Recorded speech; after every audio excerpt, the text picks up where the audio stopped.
Mesdames et messieurs, bienvenue dans cette nouvelle vidéo. Aujourd'hui, je viens vous parler de la nouvelle lune qui aura lieu ce 8 mai à 5h21 heure de Paris. Avant d'entamer cette interprétation, cette petite analyse de la nouvelle lune, n'hésitez pas à venir nous rejoindre.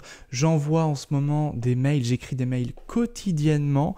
Donc chaque matin, si vous voulez apprendre des choses sur l'astrologie, eh bien n'hésitez pas à vous inscrire, le lien est en description. N'hésitez pas également à recevoir des petits cours gratuits. J'ai proposé un cours sur les lunaisons justement pour comprendre les effets des nouvelles et des pleines lunes au sein de votre propre thème natal. Donc je vous donne la technique qui vient de l'astrologue britannique Sépharial à la fin du 19e et au début du 20e siècle. Sépharial qu'on ne présente plus, qui est un des grands astrologues qui par exemple a prédit le début et la fin de la Grande Guerre 14-18. Rien que ça. Donc je vous propose d'apprendre l'une de ces techniques qui est de comprendre les effets des lunaisons dans votre thème. Donc si ça vous intéresse, n'hésitez pas à vous inscrire. Les liens sont en description. Alors, cette nouvelle lune, qu'est-ce qu'on peut en dire? Plein de choses. Plein de choses. Déjà, cette nouvelle lune, eh bien, vous savez, c'est une conjonction entre les luminaires, entre la lune et le soleil. Et cette conjonction, elle aura lieu à 18 degrés du taureau, en astrologie occidentale. 18 degrés taureau, c'est l'exaltation de la lune. C'est-à-dire que la lune, elle est plus ou moins bien lotie dans certains signes. Elle est en domicile en Cancer et elle est en exaltation dans le signe du taureau. L'exaltation, c'est une des meilleures positions pour un astre. Même si l'exaltation, vont nous dire les textes, eh bien c'est lorsque la planète veut trop en faire, où il peut y avoir un petit peu... elle est un petit peu imbue d'elle-même, elle présume de ses forces, vont nous dire les textes, et cette exaltation, eh bien, peut être l'énergie globale, l'énergie dominante de prime abord de cette nouvelle lune. C'est-à-dire une énergie qui peut être un petit peu excessive. Une énergie où certaines choses peuvent arriver de manière soudaine et inattendue. Voilà autant d'effets d'interprétation de cette exaltation. Maintenant, on va regarder les aspects sur cette lune. Et l'aspect majeur sur cette lune, ça va être primo Saturne, secondo la conjonction à Uranus. Alors, déjà, on va commencer avec cet aspect de Saturne. Saturne, il est à 17 degrés des Poissons, donc c'est l'aspect le plus proche, avec donc ce sextile, Saturne luminaire, même si l'aspect est déjà passé, après donc il est passé avant cette nouvelle lune du 8 mai à 5h21. C'est ce qu'on appelle un aspect séparant, donc la lune s'éloignant de Saturne. Donc déjà c'est un aspect qui est moins fort que si c'était un aspect appliquant. C'est-à-dire que quand la lune s'éloigne de la planète, l'effet est déjà moindre, même si là il est quand même assez proche. Donc les effets de Saturne, évidemment, c'est toujours quelque chose à la manière de Saturne. Ça veut dire quoi? Ça veut dire que la nature saturnienne, c'est la lenteur, c'est les obstacles, c'est la contrainte, c'est la restriction. Donc il faut s'attendre déjà dans l'ensemble, puisqu'évidemment cette nouvelle lune va toucher le monde entier, à ce qu'il y ait des restrictions, à ce qu'il y ait du labeur, à ce qu'il y ait des obstacles, des difficultés, de la lenteur. Ici, on va parler évidemment en termes plutôt énergétiques, et ensuite on va essayer d'affiner en regardant le thème de manière un petit peu plus poussée, c'est-à-dire en prenant l'heure ici de Paris. Saturne, ça va aussi toucher les petites gens. Souvent, quand Saturne est touché par les nouvelles et pleines lunes, ça va toucher les agriculteurs, les mendiants, les personnes âgées, les gens qui galèrent de manière générale dans l'existence. Bon. Alors là, le Saturne, il est dans le deuxième décan des Poissons. Donc il a quitté son décan, donc il n'est plus du tout en dignité, ce Saturne. Donc Saturne, il est pérégrin. Et Saturne, il est un petit peu paumé.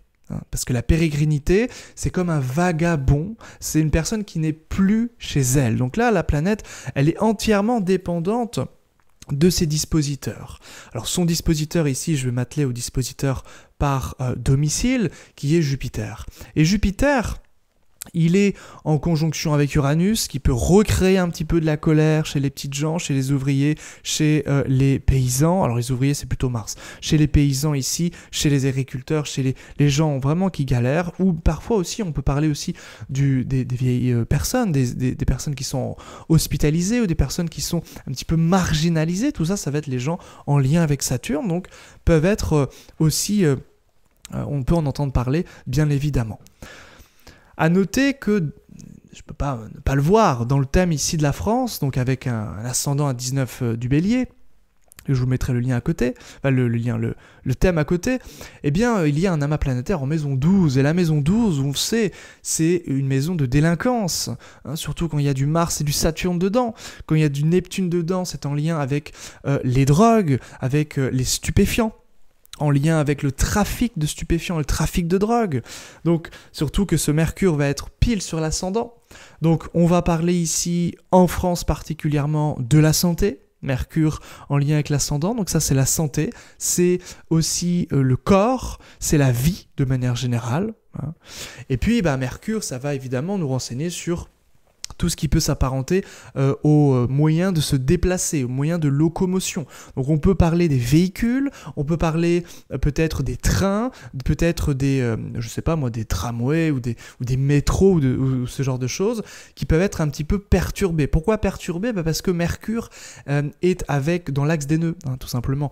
Donc ce Mercure va être perturbé par le nœud nord. Donc il y aura ici naturellement des choses confuses au niveau des moyens de transport, au niveau parfois aussi de la communication, hein, tout ça, ça va être un petit peu confus, et en même temps, comme c'est dans l'axe des nœuds et que ça va nous parler aussi du corps, de la santé des Français particulièrement, ça peut être compliqué pour les Français entre donc le 8 mai ici et le 6 juin, ou le 7 juin.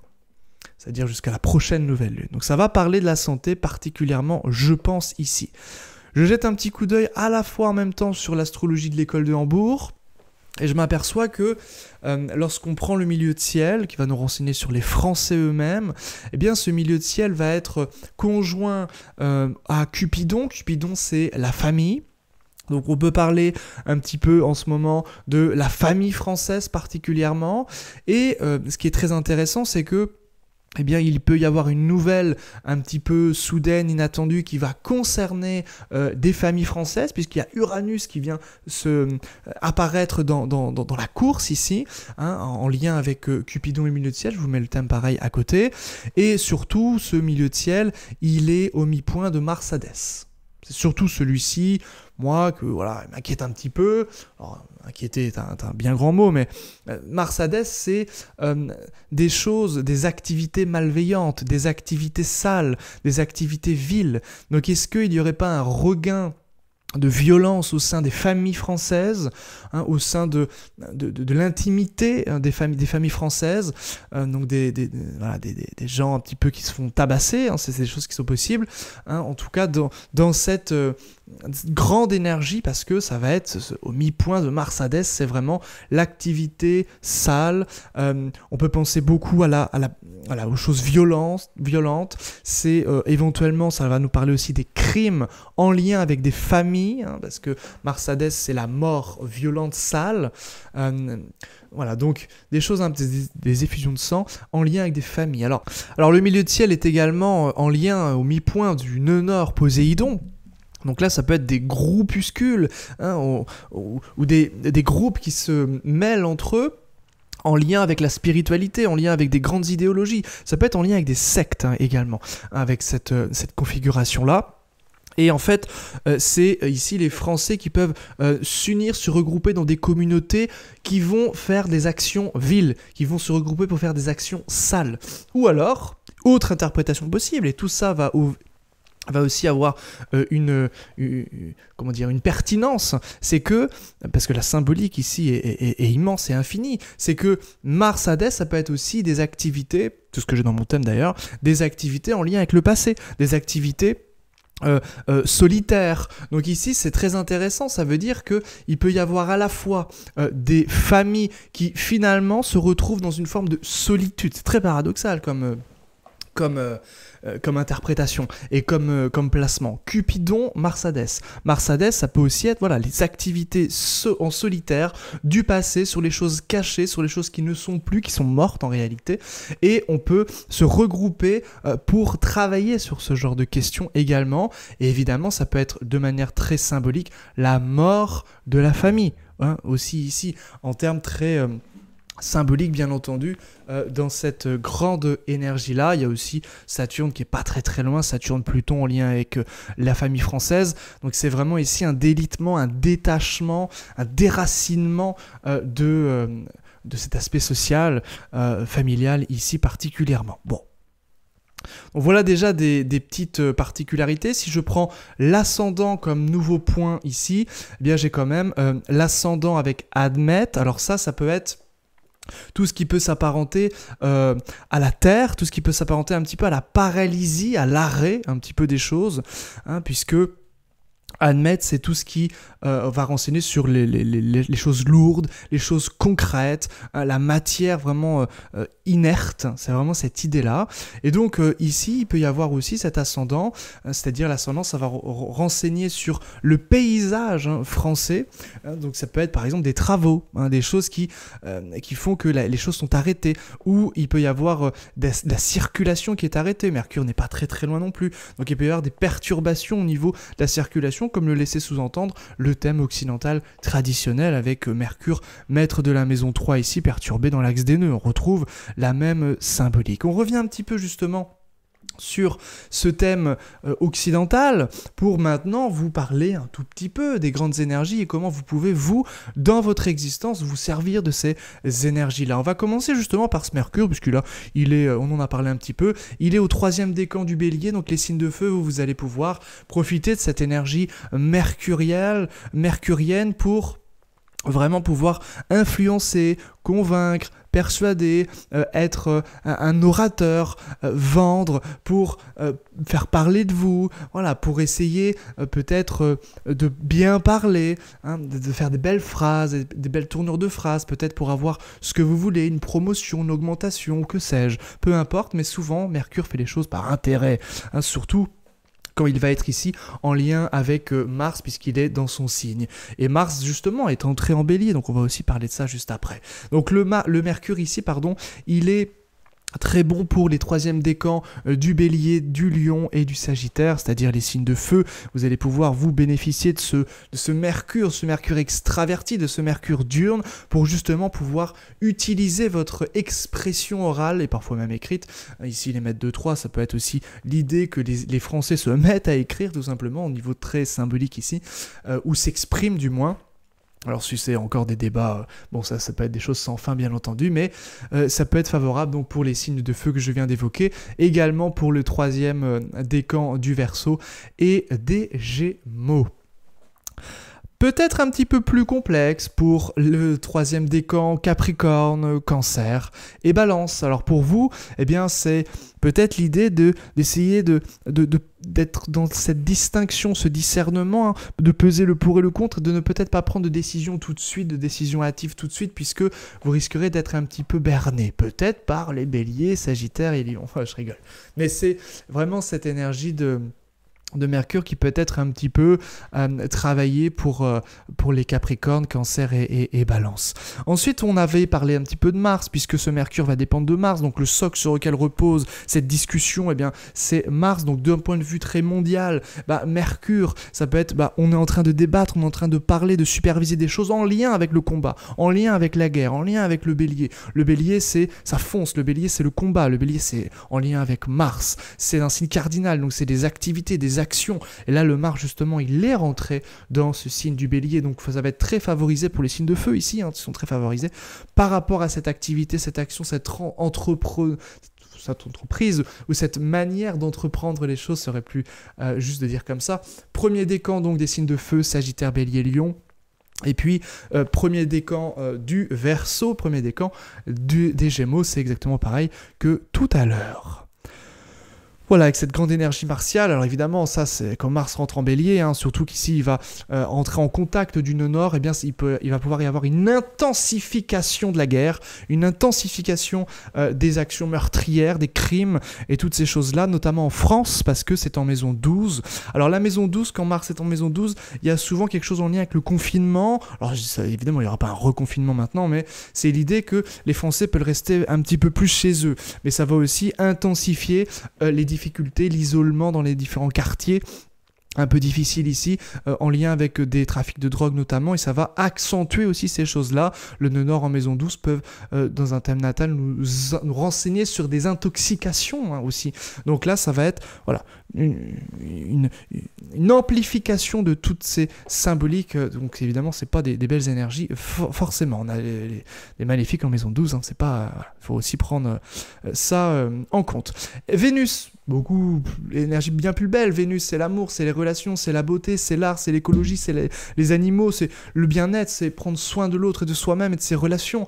Vénus est en taureau, elle est chez elle ici, dans le signe de la bourse, dans le signe de l'agriculture, dans le signe de voilà, tout ce qui s'apparente un petit peu à l'art, à la beauté, hein, ce signe du taureau, à l'alimentaire, à l'alimentation, à la bouche, hein, tous les plaisirs de la bouche, tout ce qui sort de la bouche. Donc c'est une invitation à dire des belles choses, hein, ici pour cette Vénus en taureau. Donc qui va pouvoir bénéficier justement de cette énergie vénusienne? Ça va être les deuxièmes décans du taureau, de la Vierge, du Capricorne, des Poissons et du Cancer particulièrement.